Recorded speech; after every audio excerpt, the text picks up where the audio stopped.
So say, I mean, you've been training for a long time. You've been in this game since you were what, 14 or something, maybe earlier.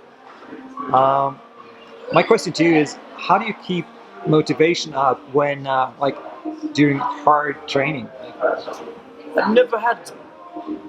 I don't even know if I've ever had any dips in my motivation because it's so somehow satisfying, even when it feels absolutely terrible or boring or whatever, or you're tired.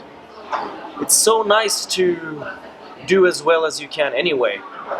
But one thing that you need to keep in mind when you're training is that it is only training. You can't always perform at your best.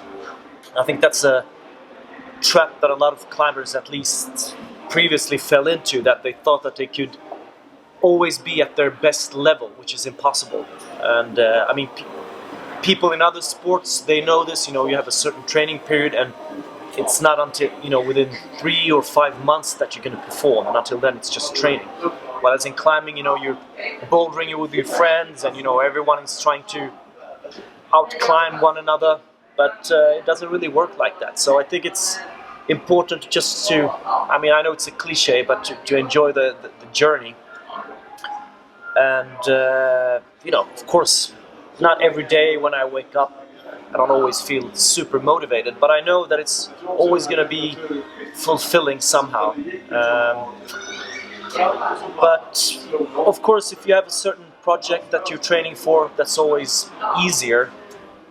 I've never quite understood how people can just train climbing and don't have any goals whatsoever, just have training as a, that's the only thing they do. So but I guess so you always have like a particular goal in mind when you create a training plan or a train.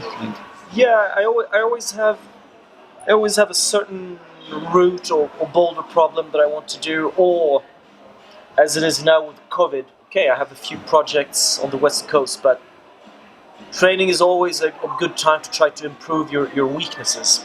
I mean, although I'm turning 40 this year, I think if there's something that you're weak on now, it was nice to train with Matilda.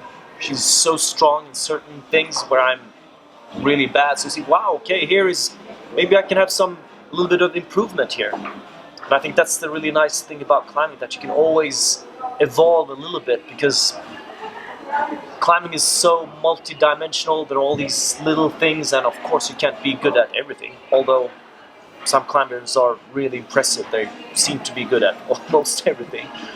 But in my case, try to find small areas where I can evolve a little bit, and you feel it, of course, as soon as you get out on rock. And especially now, I've been trying to train my crimp strength. That's always been really bad, or really big moves, because I'm quite short.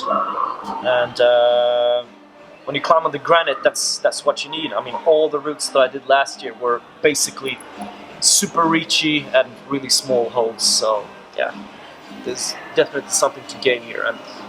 And by the end of the day, like we were talking about earlier, also it's just a game. It's fun to try different things and try to keep that little playfulness. I mean, when you're pulling, of course, you give everything you have, but it's just a game by the end of the day.